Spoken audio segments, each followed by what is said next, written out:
10 വർഷം തന്റെ ഭരണകാലമായ 10 വർഷം കൊണ്ട് സ്ത്രീകൾക്ക് എന്തൊക്കെ ചെയ്തു എന്നതിന്റെ ഒരു പ്രോഗ്രസ് റിപ്പോർട്ട് തന്നെയാണ് പ്രധാനമന്ത്രി അവതരിപ്പിച്ചത്. സ്ത്രീകളുടെ ജീവിതം സുഗമമാക്കാൻ നിരവധി കാര്യങ്ങൾ ചെയ്യാൻ തനിക്ക് കഴിഞ്ഞു എന്ന് അദ്ദേഹം അവകാശപ്പെട്ടു. 10 കോടി കുടുംബങ്ങൾക്ക് ഗ്യാസ് കണക്ഷൻ നൽകി, അത് മോദിയുടെ ഗ്യാരണ്ടിയാണ്. 11 കോടി കുടുംബങ്ങൾക്ക് കുടിവെള്ളം നൽകി കാര്യം അദ്ദേഹം എടുത്തു പറഞ്ഞു, അതും മോദിയുടെ ഗ്യാരണ്ടിയാണ്. കോടിക്കണക്കിന് പേർക്ക് ബാങ്ക് അക്കൗണ്ടുകൾ ആരംഭിക്കാനായി, അവരെ പുതിയ യുഗത്തിലേക്ക് നയിക്കാനായി, അത് മോദിയുടെ ഗ്യാരണ്ടിയാണ്. സ്ത്രീകളെ സംബന്ധിച്ച് അവർക്ക് പ്രസവ അവധി അത് ദീർഘിപ്പിച്ചു നൽകി, അത് മോദിയുടെ ഗ്യാരണ്ടി. സൈനിക സ്കൂളുകളിൽ പെൺകുട്ടികൾക്ക് പ്രവേശനം ഉറപ്പാക്കി, അത് അദ്ദേഹം എടുത്തുകാട്ടുന്നു. ലോക്സഭയിലും നിയമസഭയിലും വനിതാ സംവരണം ഉറപ്പാക്കി, അതുതന്നെയാണ് BJP ഏറ്റവും പ്രധാനമായി എടുത്തുകാട്ടുന്ന കാര്യം. ഈ പരിപാടിയുടെ സംഘാടനത്തിലുടനീളം അതവർ ഏറ്റവും പ്രാധാന്യത്തോടുകൂടി ഉയർത്തിക്കാട്ടാൻ ശ്രമിച്ചതാണ്. അത് മോദി ആവർത്തിക്കുകയും ചെയ്തു. ഇപ്പോൾ ടോം കുര്യാക്കോസ് അവിടെ നിന്നും വിവരങ്ങളുമായി ചേരുകയാണ്. ടോം, അമ്മമാരെ സഹോദരിമാരെ എന്ന് മലയാളത്തിൽ തുടങ്ങി 10 വർഷത്തെ തന്റെ സ്ത്രീകൾക്ക് വേണ്ടി ഉള്ള താൻ എന്തൊക്കെ ചെയ്തു എന്നത് പറഞ്ഞാണ് പ്രധാനമന്ത്രി അദ്ദേഹത്തിന്റെ പ്രസംഗം മുന്നോട്ട് കൊണ്ടുപോയത്. മറിച്ച് ഏതെങ്കിലും തരത്തിലുള്ള പുതിയ പ്രഖ്യാപനങ്ങളോ വാഗ്ദാനങ്ങളോ ഒന്നും അദ്ദേഹത്തിന്റെ പ്രസംഗത്തിൽ ഉണ്ടായിരുന്നില്ല. എന്തൊക്കെയാണ് അദ്ദേഹം പറഞ്ഞത്? എങ്ങനെയായിരുന്നു ആ ചടങ്ങുകൾ? രേണുക, സ്ത്രീ ശക്തി മോദിക്കൊപ്പം എന്ന തൃശ്ശൂരിലെ പരിപാടിയിൽ പല പ്രഖ്യാപനങ്ങളും കേരളം പ്രതീക്ഷിച്ചതാണ്. പ്രത്യേകിച്ചും സ്ത്രീകൾക്ക് വേണ്ടിയുള്ള ഏതെങ്കിലും പുതിയ പദ്ധതികളുടെ പ്രഖ്യാപനം ഉണ്ടാകുമോ, അതോടൊപ്പം സുരേഷ് ഗോപിയെ തൃശ്ശൂരിലെ സ്ഥാനാർത്ഥിയായി പ്രഖ്യാപിക്കുമോ തുടങ്ങിയ പല ആകാംക്ഷകളും, അതായത് കേരളം ഉറ്റുനോക്കുകയായിരുന്നു തൃശ്ശൂരിലെ പ്രധാനമന്ത്രി നരേന്ദ്രമോദി പരിപാടിയിലെ. ലൈവിൽ തന്നെ ചേരുക വിശദാംശങ്ങളുമായി. ഞാൻ അല്പസമയത്തിനകം ടോമിലേക്ക് തിരിച്ചെത്താം. ടോം സൂചിപ്പിച്ചതുപോലെ തന്നെ എന്തെങ്കിലുമൊക്കെ പ്രഖ്യാപനങ്ങൾ പുതുതായി ഉണ്ടാകുമോ എന്ന് പ്രതീക്ഷിച്ചിരുന്നു. എന്നാൽ അത്തരം പ്രഖ്യാപനങ്ങളിലേക്ക് പോയില്ല. പക്ഷേ 10 വർഷം കൊണ്ട് തന്റെ സർക്കാർ എന്തൊക്കെ ചെയ്തു, അതിൽ പ്രധാനമായും സ്ത്രീകൾക്ക് വേണ്ടി എന്തൊക്കെ ചെയ്തു എന്ന് ജനങ്ങളോട് പറയാൻ ആണ് പ്രധാനമന്ത്രി അദ്ദേഹത്തിന് ലഭിച്ച സമയം ചെലവഴിച്ചത്. മലയാളത്തിൽ തുടങ്ങി പല തവണ അമ്മമാരെ സഹോദരിമാരെ എന്ന് അഭിസംബോധന ചെയ്തുകൊണ്ട് താൻ എന്തൊക്കെ ചെയ്തു എന്നാണ് പ്രധാനമന്ത്രി പ്രധാനമായും പറഞ്ഞത്. ടോം, തുടരാം.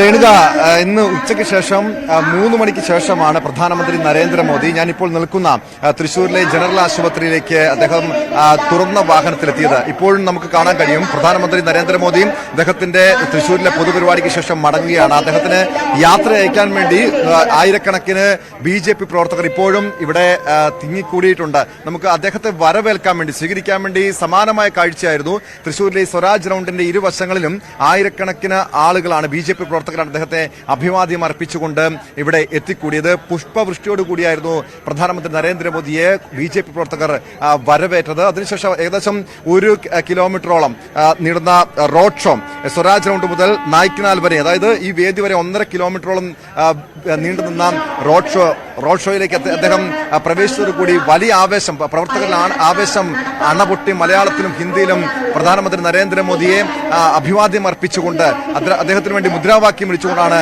പ്രവർത്തകർ മോദിയെ വരവേറ്റത്. അതിനുശേഷം അദ്ദേഹം വേദിയിലേക്ക് എത്തിയത് കൂടി ആവേശം അണപൊട്ടുന്ന സാഹചര്യമുണ്ടായി. ഏകദേശം 2 ലക്ഷത്തോളം വരുന്ന സ്ത്രീകളെയാണ്, വനിതകളെയാണ് അദ്ദേഹം അഭിസംബോധന ചെയ്തത്. പ്രധാനമായും നേരത്തെ രേണുക സൂചിപ്പിച്ചതുപോലെ സ്ത്രീകൾക്ക് വേണ്ടി പ്രധാനമന്ത്രി നരേന്ദ്രമോദി ചെയ്ത പദ്ധതികൾ, കേന്ദ്ര സർക്കാർ ചെയ്ത പദ്ധതികൾ, മോദിയുടെ ഗ്യാരണ്ടികൾ എന്ന് പറഞ്ഞുകൊണ്ട് ഓരോന്നും അക്കമിട്ട് നിരത്തിക്കൊണ്ടാണ് പ്രധാനമന്ത്രി ഇക്കാര്യങ്ങൾ വിശദീകരിച്ചത്.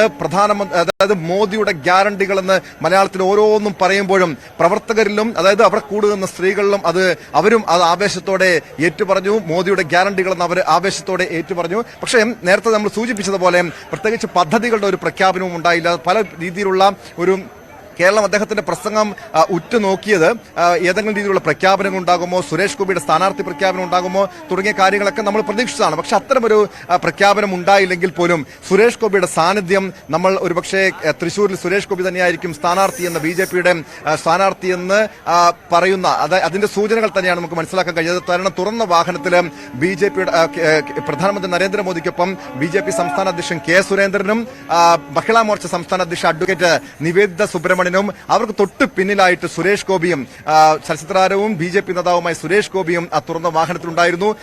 കാരണം അത്രയധികം തൃശൂരിന് പ്രിയപ്പെട്ടവനായ സുരേഷ് ഗോപി തൃശൂരിന് വളരെയേറെ പ്രിയപ്പെട്ട ഒരു വ്യക്തിയാണ് എന്ന് വിളിച്ചോതുന്ന രീതിയിൽ തന്നെയായിരുന്നു സുരേഷ് ഗോപിയുടെ പേര് ഭാഗത്തുണ്ടായ സുരേഷ് ഗോപിക്ക് മുദ്രാവാക്യം വിളികൾ ഉയർന്ന പോലും സാഹചര്യങ്ങളുണ്ടായും. പ്രധാനമന്ത്രി നരേന്ദ്രമോദിയും ഈ സ്വരാജ് റൌണ്ടിലേക്ക് കടന്നു വന്ന സാഹചര്യം മുതൽ അവിടെ മുതൽ തുടങ്ങിയതാണ് പ്രവർത്തകരിൽ വലിയ രീതിയിലുള്ള ആവേശം. കാരണം BJPയെ സംബന്ധിച്ച് ഒരു BJPയുടെ ശക്തി പ്രകടനം കൂടിയായിരുന്നു തൃശൂരിൽ കണ്ടത്. വലിയ രീതിയിലുള്ള 2 ലക്ഷത്തോളം ആളുകൾ ഈ പൊതുപരിപാടിയിൽ മഹിളാ സംഗമത്തിൽ പങ്കെടുത്തുവെങ്കിൽ ലക്ഷക്കണക്കിന് 1 ലക്ഷത്തിലധികം ആളുകളാണ് ഈ സ്വരാജ് റൌണ്ടിന്റെ ഇരുവശങ്ങളിലുമായി ബാരിക്കേഡിനുള്ളിൽ ഈ പ്രവർത്തകർ അണിനിരുന്നത്. 1 ലക്ഷത്തിലധികം ആളുകളുണ്ടെന്നാണ് BJP നേതാക്കൾ അവകാശപ്പെടുന്നത്. കാരണം ഏകദേശം കൊല്ലം മുതൽ കോഴിക്കോട് വരെയുള്ള പരമാവധി BJP പ്രവർത്തകരെ ഈ പരിപാടിയിലേക്ക് തൃശൂരിലേക്ക് എത്തിക്കാൻ കഴിഞ്ഞുവെന്നത് BJPയെ സംബന്ധിച്ച് സംഘടനാപരമായി അവരെ സംബന്ധിച്ച് ഏറെ നേട്ടമുണ്ടാക്കിയ ഒരു കാര്യമാണ്. കാരണം പ്രത്യേകിച്ചും ലോക്സഭാ തെരഞ്ഞെടുപ്പ് അടുത്തു വരുന്ന സാഹചര്യത്തിൽ അതിനുള്ള ഒരു പ്രചാരണ പരിപാടിയുടെ തുടക്കമായി പോലും ഈ തൃശൂരിലെ ഈ പൊതുപരിപാടിയെ കാണുന്നവരുണ്ട്. ഒരു പടി BJP ഇടതുപക്ഷത്തെയും അതോടൊപ്പം UDF-നും മുന്നിലായി ഒരു പടി അവർ മുന്നേറി കഴിയുന്നു, തെരഞ്ഞെടുപ്പ് പ്രചാരണത്തിലേക്ക് ചുവട് വെക്കുന്നു എന്നതിന്റെ കൃത്യമായ സൂചനകൾ. കാരണം സ്ത്രീകളുടെ ഒരു വോട്ട് പരമാവധി സമാഹരിക്കാൻ വേണ്ടി അതിന് മുന്നോടിയായിട്ടാണ് വനിതാ ബില്ല് പാർലമെന്റിൽ പാസാക്കിയത്. മാത്രമല്ല പല വിഷയങ്ങളും ഈ സ്ത്രീകളുടെ ഈ ഗർഭിണികൾക്ക് നൽകിയ അത് പ്രസവാവധി ഗർഭിണികൾക്ക് നൽകുന്ന ആനുകൂല്യങ്ങൾ, അതോടൊപ്പം സ്ത്രീ സുരക്ഷയ്ക്ക് വേണ്ടി നടപ്പാക്കിയിട്ടുള്ള പദ്ധതികൾ, സ്ത്രീകളുടെ ഉന്നമനത്തിന് വേണ്ടി വിദ്യാർത്ഥികളുടെ കുട്ടികളുടെ അടക്കം ഉന്നമനത്തിന് വേണ്ടി നൽകിയിട്ടുള്ള പ്രഖ്യാപിച്ച പദ്ധതികൾ ഓരോന്നും അക്കമിട്ട് അദ്ദേഹം നിരത്തിയിരുന്നു. അതായത് കേന്ദ്ര സർക്കാരിനെ സംബന്ധിച്ച് 4 വിഭാഗങ്ങളാണുള്ളത്. അതിൽ സ്ത്രീകളുണ്ട്, കർഷകരുണ്ട്, ദരിദ്രരുണ്ട്. അങ്ങനെ 4 വിഭാഗങ്ങളെയാണ് അദ്ദേഹം ഉയർത്തിക്കാണിച്ചത്. സ്ത്രീകൾക്കാണ് കേന്ദ്ര സർക്കാർ ഏറ്റവും കൂടുതൽ പരിഗണന നൽകിയത്. കഴിഞ്ഞ 9 വർഷത്തെ ഓരോ പ്രവർത്തനങ്ങളും പദ്ധതികളും ഓരോന്നും പ്രധാനമന്ത്രി നരേന്ദ്രമോദി വിശദീകരിക്കുമ്പോഴും അതിൽ മോദിയുടെ ഗ്യാരണ്ടി എന്ന് അദ്ദേഹം വിളിച്ചു പറയുന്നുണ്ടായിരുന്നു. അദ്ദേഹത്തിന്റെ ഓരോ പ്രഖ്യാപനത്തിലും ഓരോ പ്രസംഗത്തിന്റെ ഓരോ ഭാഗത്തിലും അദ്ദേഹം കേരളത്തിലെ അമ്മമാരെ, സ്ത്രീകളെ, സഹോദരിമാരെ എന്ന് അദ്ദേഹം അഭിസംബോധന ചെയ്യുമ്പോൾ പോലും അവിടെയും പ്രവർത്തകരിൽ ഒരു ആവേശം അണപൊട്ടുന്ന സാഹചര്യം ഉണ്ടായി. നമുക്ക് കാണാൻ കഴിയും. ഇപ്പോഴും പ്രധാനമന്ത്രിക്ക് അഭിവാദ്യം അർപ്പിച്ചുകൊണ്ട് ആയിരക്കണക്കിന് പ്രവർത്തകർ ഈ സ്വരാജ് റൌണ്ടിന്റെ ഇരുവശങ്ങളിലും നിൽക്കുന്നുണ്ട് അദ്ദേഹത്തിന് യാത്ര അയക്കാൻ വേണ്ടി. കാരണം അത്രയ്ക്ക് വലിയൊരു ആവേശം തൃശ്ശൂരിലെ ജനങ്ങളിലുണ്ടായിരുന്നു. തൃശ്ശൂർ കാരണം ഒരു പൂരത്തിന് സമാനമായിട്ടുള്ള കാഴ്ച നമുക്ക് കാണാൻ കഴിയും. ഒരു ചെറു പൂരം എന്ന് വേണമെങ്കിൽ വിശേഷിപ്പിക്കാൻ കഴിയും. കാരണം പ്രധാനമന്ത്രി നരേന്ദ്രമോദി എത്തിയ 3 മണി, അതായത് 3 മണിക്ക് ശേഷമാണ് അദ്ദേഹം ഈ സ്വരാജ് റൌണ്ടിലേക്ക് പ്രവേശിക്കുന്നത്. പക്ഷേ ഉച്ചയ്ക്ക് മുൻപ് മുതൽ തന്നെ തീർച്ചയായും അദ്ദേഹത്തിന്റെ വരവ് കാത്തു നിന്നവർ, ഇനി അദ്ദേഹം തിരിച്ചു പോകുന്നതും ഒക്കെ കാത്ത് നിരവധി പേർ ഇപ്പോഴും അവിടെ തടിച്ചുകൂടിയിരിക്കുന്നു. നമുക്ക് അവരുടെ പ്രതികരണങ്ങൾ കൂടി കേൾക്കാം. വികസന നേട്ടങ്ങൾ എണ്ണിപ്പറഞ്ഞാണ് പ്രധാനമന്ത്രി സംസാരിച്ചത്. അതിനുശേഷമൊക്കെ അവിടെ കൂടിയവർക്ക്, അദ്ദേഹത്തെ കാത്തു നിന്നവർക്ക് എന്താണ് പറയാനുള്ളത്?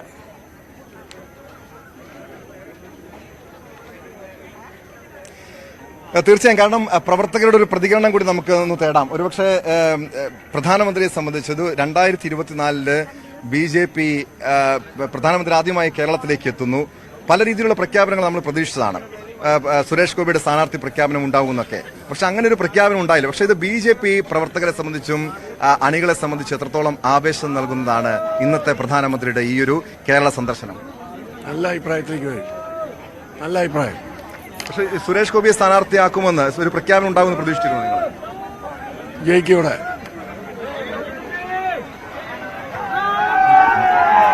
പ്രധാനമന്ത്രിയുടെ വാഹനം കടന്നു പോകുന്നതൊന്ന് കാണാൻ വേണ്ടി നിരവധി പേർ അവിടെ തടിച്ചുകൂടിയിരുന്നത്. അതിന്റെ ആവേശമാണ് നമ്മൾ കാണുന്നത്. തിരിച്ച് അദ്ദേഹം മടക്കുകയാണ്. തുടർന്നോളൂ കേട്ടോ.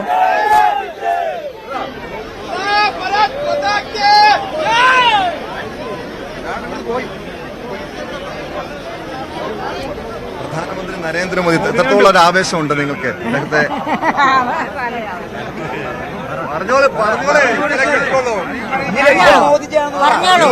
ഇന്നത്തെ പരിപാടി പങ്കെടുത്തിരുന്നു. എവിടെ